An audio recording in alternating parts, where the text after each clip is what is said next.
going back and giving this to Angela. Thank you. I get this other.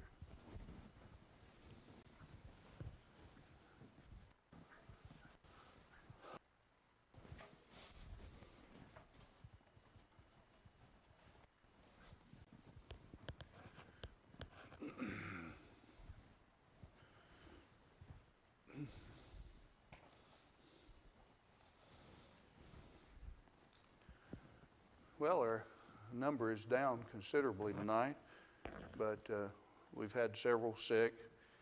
David is doing better, still on oxygen. They're giving him antibiotics, steroids, breathing treatments, and but I've had some pretty good communication back and forth, and I think he's feeling better. Patty was able to see him today, and she had a good report. Lee is about the same relative to her back, and the surgery is planned for Friday, but we don't know when. So those are matters along those lines. Let's go through our reading fairly quickly. We have come on our dates to the 21st or 20th, really would have been Sunday, through today is the 23rd, and that's number 50, 51, 52. 51, 52, 3, and 4, or Numbers, the 21st chapter through the 30th chapter. Numbers, want to remember as we are reading, and we don't want to get lost in the forest for the trees, but the big picture of Numbers, the organization of the people, and the numbering of the people. And we have those first 10 chapters where they're still at Mount Sinai. 10 verse 11, the cloud is lifted and they begin the march. They come to Kadesh Barnea, send out the spies. That's in chapter 14. They come back with the evil report. So really from about chapters 15 through 21, you've got 6 chapters that cover about 40 years, 38 and a half years. It's interesting that, from 15 on to 21, they're wandering and then they come to the land of Moab. And from Exodus 19 all the way through the rest of Exodus, Leviticus, and the first 10 chapters of Numbers, you have the events of 1 year. And so the law was given, tabernacle instructions. The tabernacle was built up, erected, and then we have law given and the covenant ratified. All those things took place within a year, and so you have a lot of ink that has been used on that. And then the point in Numbers 15 through 21 is God is just giving that generation an opportunity to do what? To die. And he did. And so in 21, they come to, if you go all the way down to 21:33, they turned and went up by the way of Bashan. Og, the king of Bashan, went out against them and all his people. And the Lord said to Moses, don't fear him, for I've delivered him into your hands. And all the people in his land, they shall do to him as thou didst unto Sihon, king of the Amorites, who dwelt in Heshbon. So they smote him, his sons, and all his people, left remaining. So they journeyed and encamped in the plains of Moab beyond the Jordan at Jericho. So then we have in chapters 22 through really about 26, the back and forth between whom? Balak and Balaam. And who was Balak? The king of Moab. Balaam was the false prophet. That's right, the false prophet. It's interesting, Balaam will be mentioned, even in the New Testament as kind of a symbol for all false prophets. And so what's the situation in chapter 22?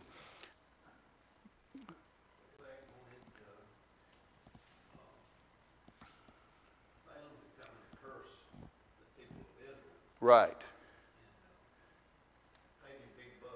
Yes.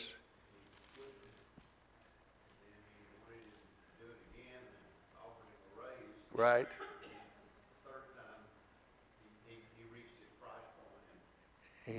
He agreed. Right. And who tried to warn him not to even? Who tried to get him, dissuade him from doing all that?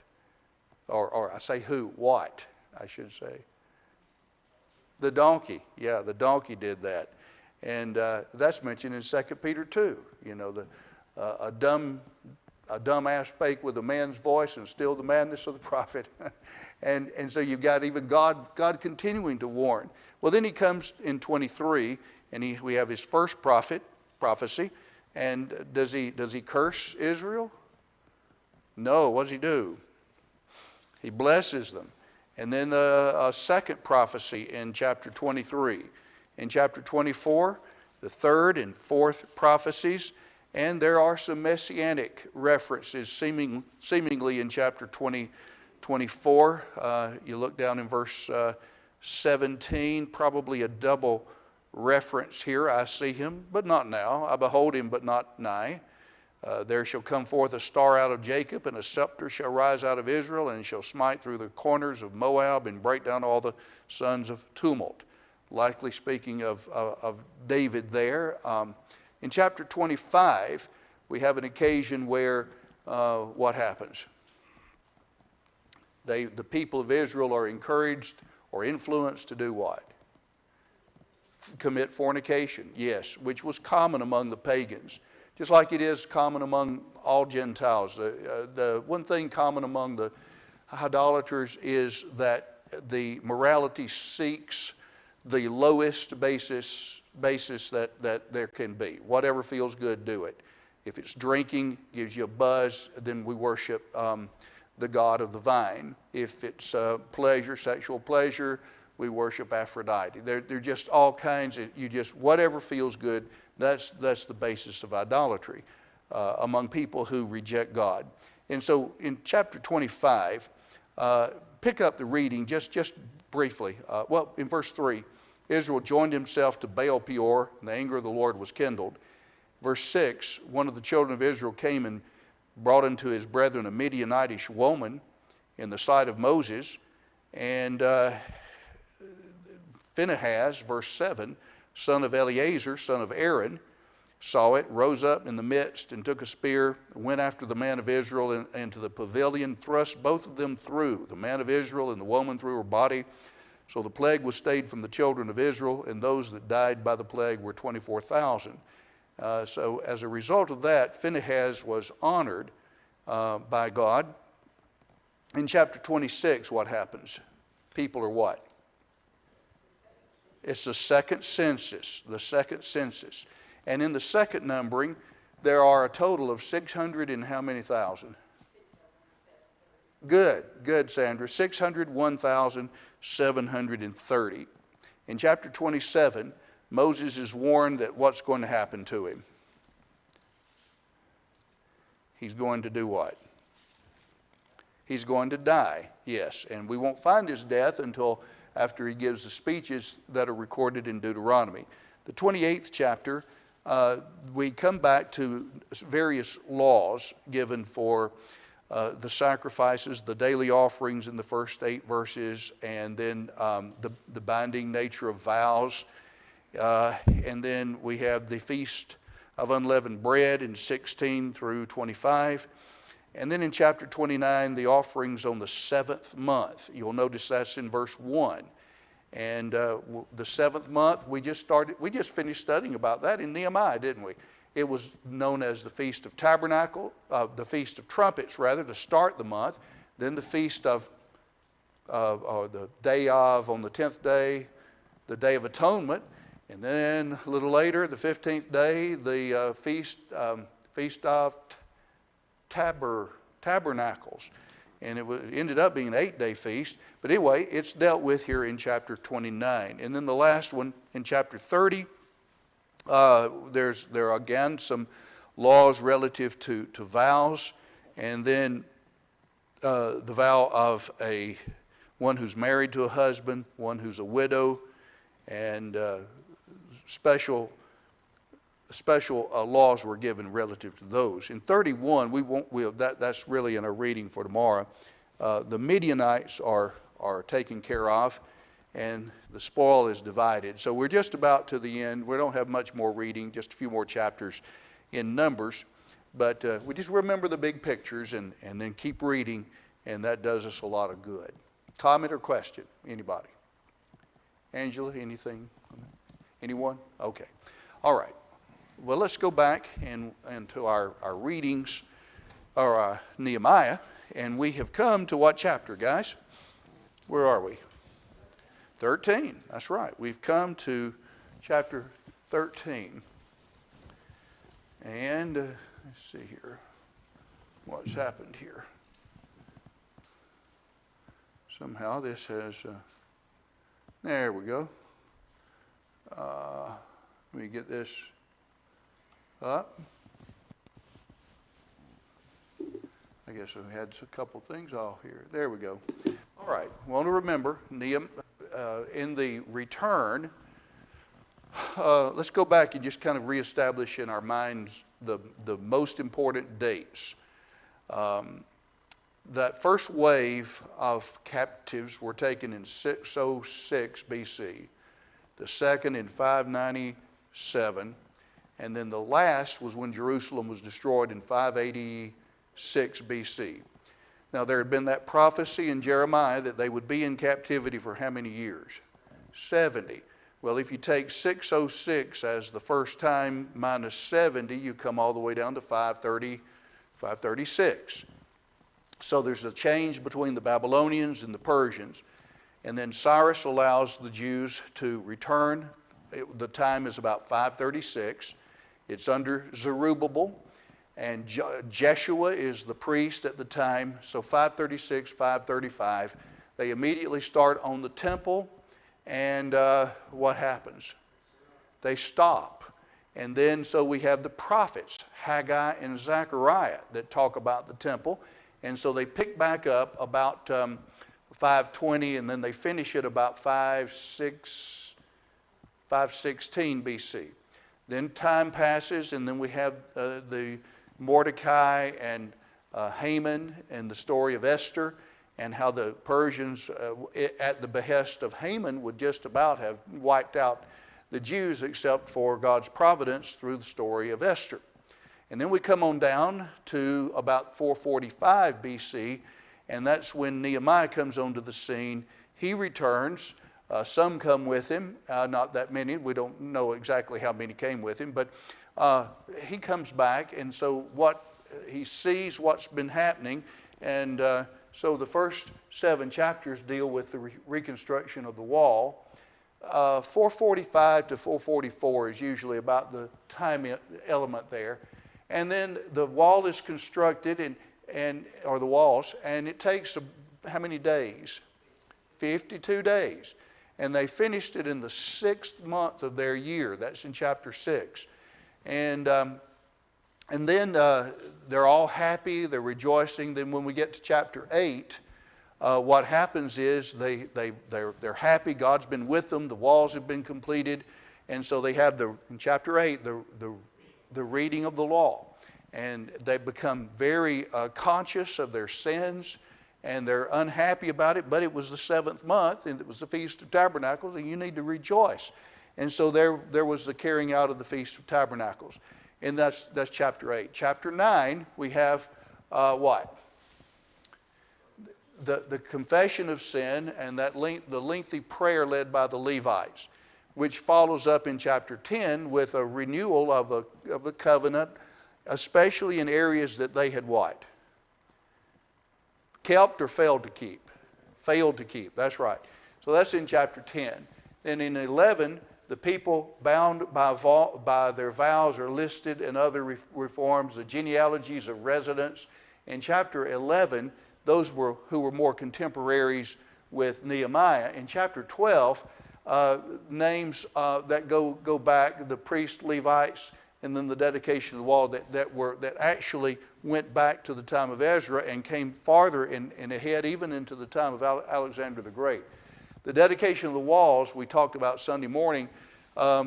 They choirs, Ezra, Nehemiah went with 2 groups. Evidently started in kind of the southwestern corner and went south and north, and then met where? Met in the temple. And so we have a tremendous praise of God to God because of the good things that had come through him and for them. Let me turn my own Bible over here. So any comment or question before we get started on 13? All right. Well, let's go ahead then. You'll notice in the previous chapter, 12:31, I brought up the princes. 12:38, the next paragraph, the other company of them gave thanks. All of this is going on. And then verse 44, on that day, we have the mentioning the offerings and how that was, the priests were to be taken care of, the Levites. And then you'll notice in 13:1, what's the time frame? On that day again. All right, let's read that, Brother Charlie, 1 through 3. So we've got the same day that we've had this dedication of the walls. The people are singing. They've been going on the walls, marching around. And now one other thing, okay? On that day, they read aloud from the book of Moses in the hearing of the people. And there was found written in it that no Ammonite nor Moabite should ever enter the assembly of God, because they did not meet the sons of Israel with bread and water, but hired Balaam against them to curse them. However, our God turned the curse into a blessing. So when they heard the law, they executed all foreigners from Israel. All right. Does that harken back to our reading, our private readings? Yeah, all the way back to Numbers 22 with what the Moabites were to do. And so as a particular point of emphasis, God said through Moses in Deuteronomy, well, let's put your finger there. Let's go all the way back to 23 of Deuteronomy. Deuteronomy 23 and verses 3 through 6. And I've got this in the article that I gave you a while ago, but let's read it. Deuteronomy 23, 3 through 6. Who has it? Kirsten, do you have it? Okay. Deuteronomy 23, 3 through 6.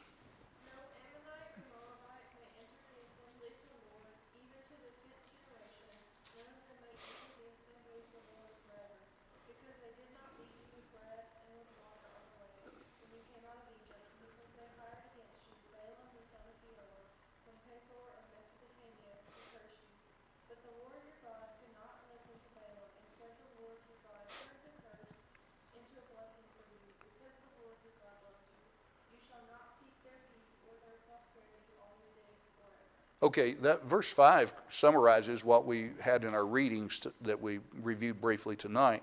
So he says the Ammonites and the Moabites, of course, their origin goes back to whom?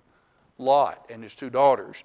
And as the nation sprang from the two daughters, they were really a thorn in Israel's side. The Moabites and the Ammonites, they were around the area. We don't have a map to show, but they were, as you remember, the Moabites were on the eastern side of the Dead Sea and traveling up. That's where Israel came in their wanderings there in chapter 21 of Numbers.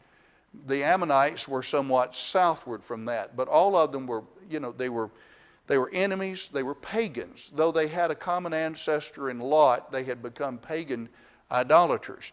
And so because of their mistreatment to Israel, verse 4, because they met you not with bread and water in the way when you came. Basically, they were hostile to you. They didn't help you whatsoever. So God, and then the Moabites tried to turn a blessing into a curse. And because of all this, verse 6, thou shalt not seek their peace nor their prosperity all thy days forever. That is, you don't try to placate them. You don't try to do anything with them. The only way that a person could be accepted and not have this disassociation or excommunication or withdrawal effect is if the person from Moab or Ammon would do what? Exactly. They would have to embrace Jehovah and the Jews' religion. Can you think of a famous lady who did that? A Moabite. No? Well, Ruth. And it's obvious that she was, leaving to try to go back with Naomi, because she said, thy God shall be my God. Thy people shall be my people. So she fully embraced the Jehovah God. And if a person did that, if he were a male, he would be circumcised, then you could be accepted. Otherwise, there were to be no marriages, Deuteronomy 7. There was to be no covenants made with these people because of how they would influence them for wrong. All right, let's go back now to Nehemiah 13. So the first few verses, we have this reading of the law. I want us to go on through, we'll come back here. Let's look at our note. I kind of got the cart before the horse here. Chapter 5, verse 14 indicates Nehemiah's first term as governor was from approximately 444 to 432, roughly 12 years. That's mentioned in 5:14. In 13:6, which is almost where we are, we'll drop down there. But in all this time I was not at Jerusalem, for in the 32nd year, that's 432 BC, the 32nd year of Artaxerxes, king of Babylon, I went unto the king, and after certain days asked I leave of the king, and I came to Jerusalem. So he's there for about 12 years, 444 to about 432, 431. Then he leaves. He goes over to Babylon for certain days. We just don't know how many. If we say a year, year and a half, some scholars say 18 months, year and a half. Then he comes back. We're looking at 430, 431 when he returns. He returns, he sees that all of these problems have occurred in just a very short time. And he's amazed at it. And the big thing that is mentioned first is this fellow by the name of Tobiah, who was one of 3 arch enemies of Israel. He's got residence where? In the very temple, and made a little apartment where they had been for storage of various things. So back on our note here, 13:6 indicates that Nehemiah was recalled to Artaxerxes, was there for an indefinite time or certain days, then he returned to Jerusalem. During his absence, the people fell spiritually. A former enemy was granted a room in the temple, contributions for Levites lagged, violations of the Sabbath returned, and as a result of a return to mixed marriages, the children's speech was corrupted. They spoke, it says, in the language of Ashdod. And so Nehemiah corrects this again, and the time is, again, 430, 431 BC.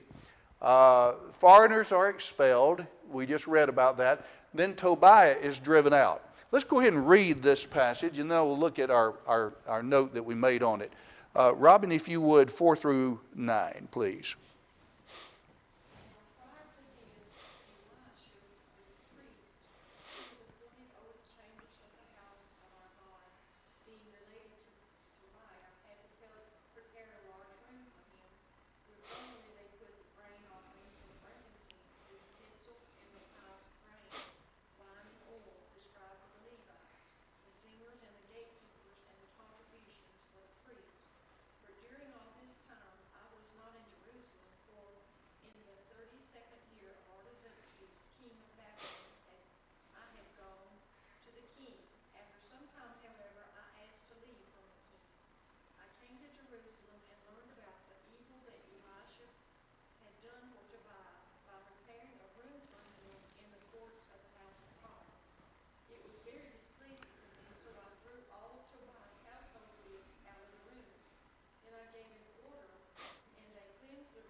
Okay, so he tossed him out because really, legally, the Mosaic Law, what? He wasn't supposed to be there to start with. Yes. So, if you would, glance at this little sheet that I handed out to you. My curiosity was kind of piqued, especially when you read that, and then down in 13:28, one of the sons of Jehoiada, the son of Elisha, but the high priest, was son-in-law to Sanballat. So you got some family connections. Here's the article. Since we're studying Nehemiah 13, I went back through the passages relative to Tobiah and Eliashib the priest to see how Eliashib could be so tolerant of an avowed enemy of God, an avowed enemy of Nehemiah and faithful Jews, tolerant to the degree of giving him residence in the temple, an act specifically condemned in the Mosaic Law. We read that a while ago. In fact, it says in verse 6, they were not even to seek the prosperity or the what? Or the peace of these people. And here we are giving them residence in the very temple.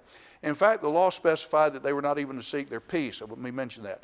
What might have been influences on Eliashib to compromise in such a blatant and unlawful way? Were their connections? We've studied how Tobiah, Sanballat, and Geshem were enemies of God, Nehemiah, and faithful Jews attempting to rebuild the walls of Jerusalem in those chapters we mentioned, 2 through 6. Tobiah was an Ammonite. Sanballat, possibly from Moab, he's mentioned as a Horonite. And Geshem was an Arabian. Therefore, pagan influences were among them, and from the actions, we would consider them pagans themselves. Additionally, they mocked and were publicly critical and hostile toward Israel and the work Nehemiah and the people were doing. You remember when they started the wall, one of them said, oh, if a little what goes up on it? A little fox, it'll crumble. And so such made them enemies of God. They ridiculed the work, sought to discredit it, and eventually under the guise of a compromising meeting on the plains of Ono, you remember in chapter 6, they sought to kill Nehemiah. He rejected that unity meeting, so to speak. As Nehemiah describes the reaction among Israel's enemies following the completion of the wall, specific mention is made of Tobiah and how he was kept in the loop, so to speak, as to how things were going on in Jerusalem. In fact, Nehemiah mentions letters going back and forth that nobles in Judah were writing to Tobiah to put me in fear. That's the last verse of chapter 6. Obviously causing internal strife and additional problems for Nehemiah.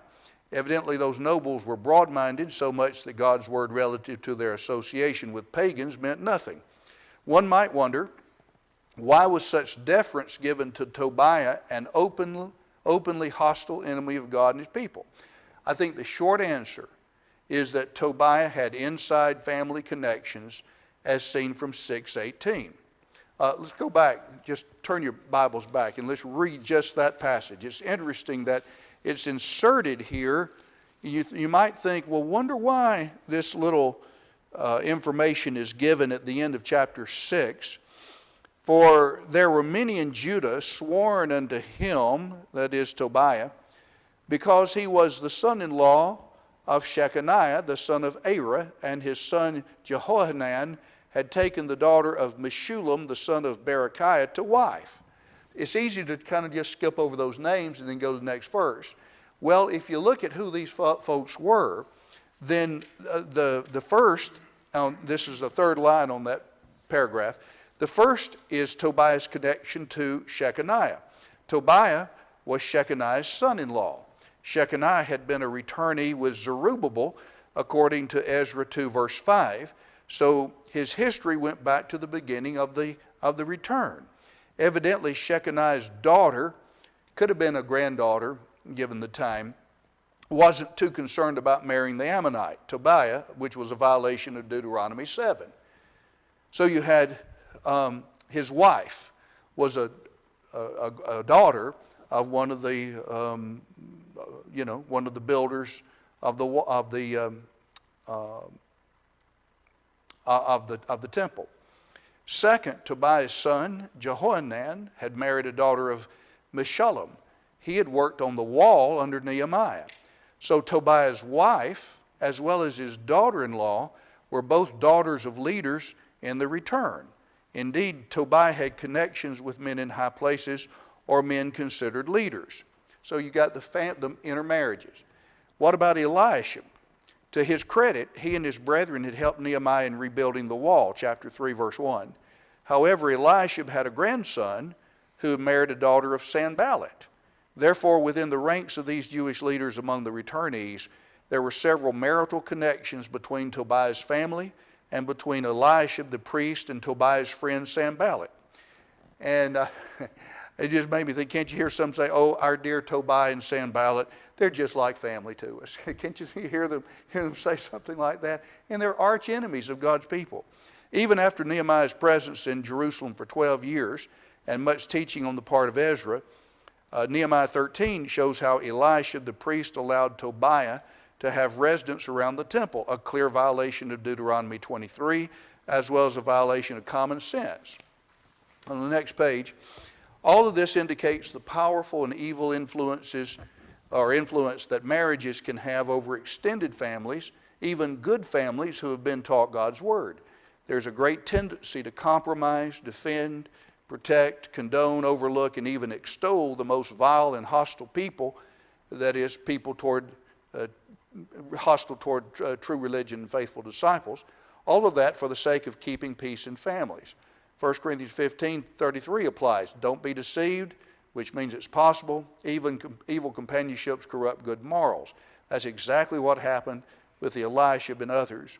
Some may say, well, what about Ruth? And we mentioned her a moment ago. She was a Moabitess, but she desired to serve God and embrace the Jews' religion. If non-Jews would not accept Jehovah as their God and the Mosaic Law as their guide, there was to be no intermarriages or associations for the very reason God gave in Deuteronomy 7, that they will turn away your son from following me, that they may serve other gods. Powerful lessons. A family had an unfaithful son that I know about who needed to be withdrawn from by a congregation where some of his family worshiped. Men decided that since he continued to rebel, they had no alternative but to withdraw. And rather than leading in the process, or at least support it, they left the congregation, went elsewhere, and supported the son. The son still lost. And I thought it's interesting, in Deuteronomy 13, if any family member or a friend invites you to serve idols, then you are to lead in their execution. And then in Deuteronomy, the 21st chapter, if a man has a stubborn, rebellious son, he warns him, and the son keeps on, then the father and the mother are to take the son to the elders of the city, and then the elders in turn are to stone him. In essence, God demanded that the families even take the lead in the execution of evil in their own families and among their own friends. That wasn't done during Nehemiah's day. That just wasn't done. And the intermarriages led to all this compromise. The applications, I had 3 here. These events teach valuable lessons. Some would include the need for Christians to marry faithful Christians. Marriage is the strongest physical relation we know, with the greatest influence we can enter. We all need help to make it to heaven, not discouragement.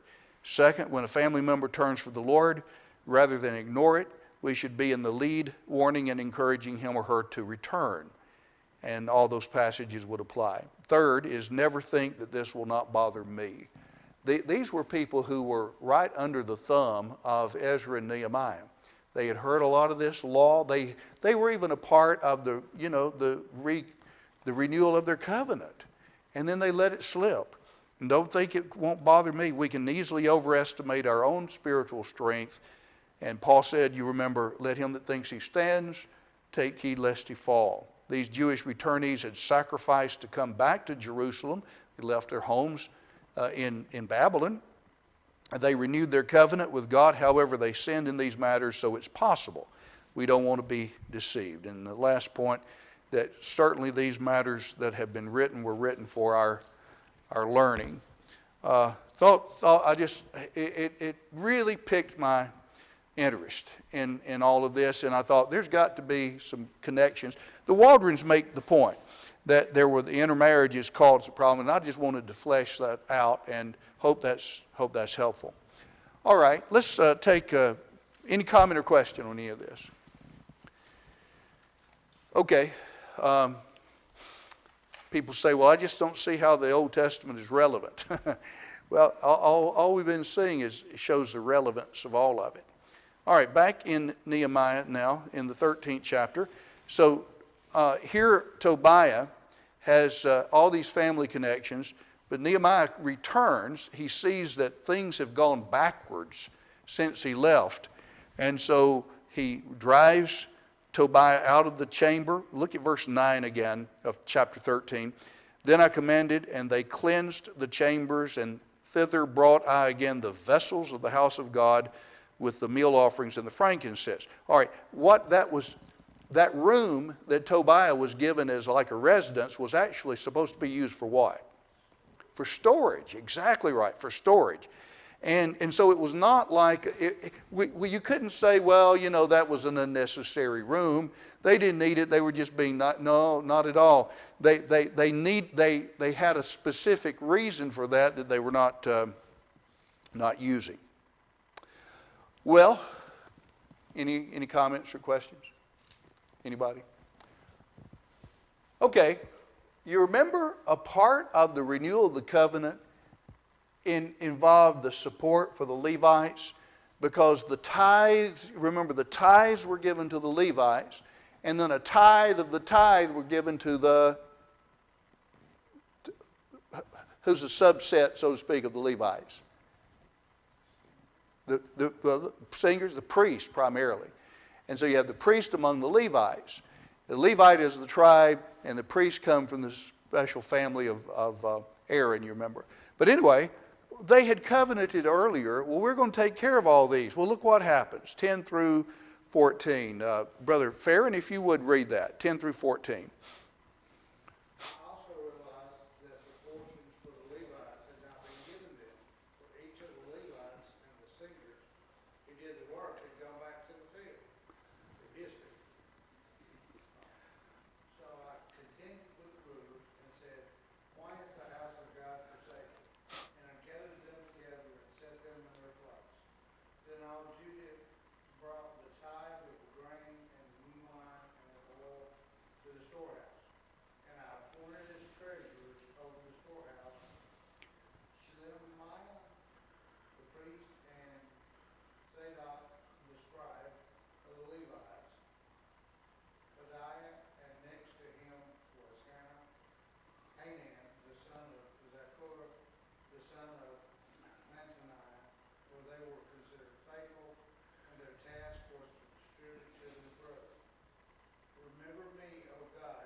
All right, I don't believe we're going to finish chapter 13. I want you to note, and we'll talk about this a little more, Lord willing, Sunday, how many times Nehemiah prays in this chapter. There's a brief one right there that we see. And he asks God to remember the good he does. I want to go back to what Brother Farron just read. Can you imagine now, you're among the priests in the tribe of Levi. Your particular job is involving what? That's right. That's exactly right. The temple proceedings, sacrifices, as well as what to the people? What were they supposed to be doing to the people all the time? Teaching them the law. Remember, if you can imagine in your thinking, in this invisible illustration here, here's God and here we are. And the priests act as an intermediary. They represent God to man by teaching God's law. They represent man to God by offering the sacrifices and doing those kinds of things. And in that sense, Christ fulfills all that. He was the manifestation of God on earth, and then he made the path back to God possible with the sacrifice of himself. But the main job of the priest were to represent God to man by the teaching process, as well as the offerings and the services of the temple. But so doing that on an ongoing basis, they didn't have time to do what? To tend the fields. And in God's arrangement of things, they weren't supposed to. Others were to do that, and then the Levites had a tithe brought to them, and from the proceeds that came to the Levites, 1/10 of that was given to the priests. Remember? You look like you want to say something, Brother Charlie. I was thinking about here that these people had just made a covenant with God and signed it. Yeah. But they act like they made a covenant with Nehemiah, and he's gone, so we ain't got to worry about that. Yeah. God's going to make a covenant with him. Exactly. He's still there. And you know, it's not like they're just making up these covenants. We think it's really a renewal of the covenant God had already made with them that they had not kept. And it's like they're coming back saying, God, we're sorry, we're going to start doing what you've already told us to do that we just haven't been doing. That's the sense of a renewal of the covenant. Not that they're just making them all the time over and over, but they're renewing their responsibility to keep what God had given. So here's what you might consider some of the reasoning behind it, though this is not stated. Here I am a priest, or you could put yourself in the position of a priest. You've been teaching some, and all of a sudden you see that these people are marrying people they don't have a right to marry, who are close by outside the walls, and they're going out back and forth. They're marrying these people. You basically believe that, you know, my job is really ineffective. It's not really doing what. In fact, they're not really concerned with hearing us or giving us what we need to survive on. And so what that led to was that it's like a downward cycle. The people are not heeding the messages of the priest. The priests are not being supported, so the priests got to go back out in what? Out in the fields to tend their own. And that's specifically what he mentions. Verse 10, I perceived that the portions of the Levites had not been given, so the Levites and the singers that did the work were fled, every one to his field. And Nehemiah says, why is this happening? I gathered them together, brought the tithe, the grain, and so on, made treasurers over the treasuries, and then those fellows are named. And then he asked God to remember the deeds that he had done. All right. Comment or question? Yes, sir, Brother G. It's not a new thing. You know, Jeremiah said the thing God wanted to say. Chapter 5 said, appalling and horrible things happen in the land. Prophets prophesy falsely. Priests rule on their own authority. My people love to have it so. Love it, yes. What's that, 5:14 or so? 5:31. Yeah. So they're not doing anything a bit different than they were doing just before. 100, 200 years ago. Yes, good point. Nation failed. Yes. That is a scathing announcement in the face of God's people. Exactly. It really is. That you were carried away for one of these reasons, and idolatry certainly, but then he brings you back, and you've been lax, and then you've recommitted yourself, and then you've gone right back, on the way. Yes, a very short time. All right, in 15 through 22. Sabbath law, let's glance, and then let's just stop right now, because I hate to get in and run us over time. The Sabbath law prohibitions that God had given were being violated. And so he puts, an end to that, tells them what they should do. And then the mixed marriages, he actually mentions the language of Ashdod first. They could not speak in the Jews' language, but spoke half the language of the people, half the language of Ashdod. The children were unable to evidently or accurately express Bible ideas that were in the law. There was just so much of this corrupt influence from the pagans. And the summary of Nehemiah's reforms are given. In fact, part of this with the mixed marriages has Elisha mentioned in 28 and 29. And it's like a last-ditch effort on Sanballat. It has some family relations. Well, Lord wills, we'll get into that Sunday and try to finish it out. One other thing I'd like for you to do before we ring the bell is I'd like for you to do what we did in Ruth and some other books. Go back and pick out one idea out of each chapter that you think is significant. Just one idea that you think, that can really, I can really hone in on that. You wanted to say something? I just think it's the lack of leadership there that you had.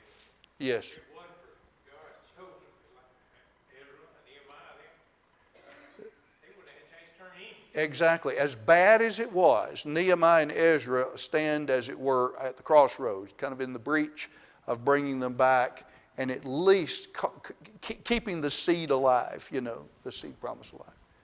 Okay, we'll stop and pick up, Lord willing, Sunday, finish out, and keep that in mind. Go back and pick out an event or some idea in each chapter that you think is really helpful.